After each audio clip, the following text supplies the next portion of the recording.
Welcome to our channel. Today we how to download Amazon Return Reasons Report, complete guide step by step clearly. To download the Amazon Return Reasons Report, begin by logging into your Amazon Seller Central account. Once logged in, navigate to the main dashboard.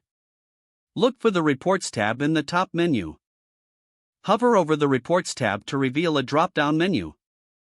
From the drop-down, select Fulfillment. In the Fulfillment Reports section, locate the Returns report.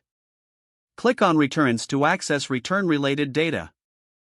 Next, you will see various options for generating reports.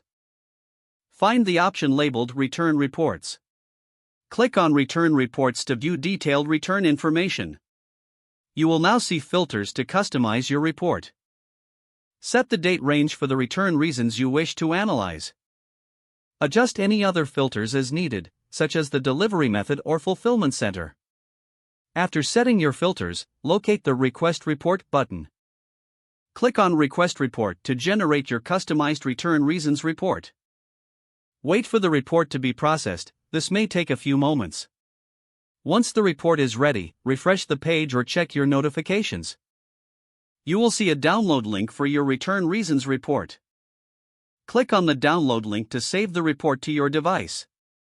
Open the downloaded file to review the return reasons data. Analyze the information to gain insights into return trends. Use this data to inform your business strategies and improve customer satisfaction. If the page does not load, refresh the browser or try again in a private or incognito window. Make sure you are using the correct email address, then retype it carefully to avoid small typos. If your password is not accepted, use the reset option and create a new strong password you can remember. Check your spam folder for verification or security emails, then complete any requested confirmation steps.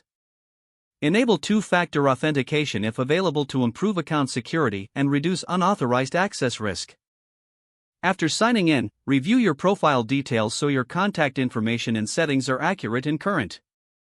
If you see an error message, note it down and try again after restarting your device and internet connection. Log out when you finish, especially on shared devices, to keep your account and payment information secure. Don't forget to like this video and subscribe to our channel for more step-by-step tech guides.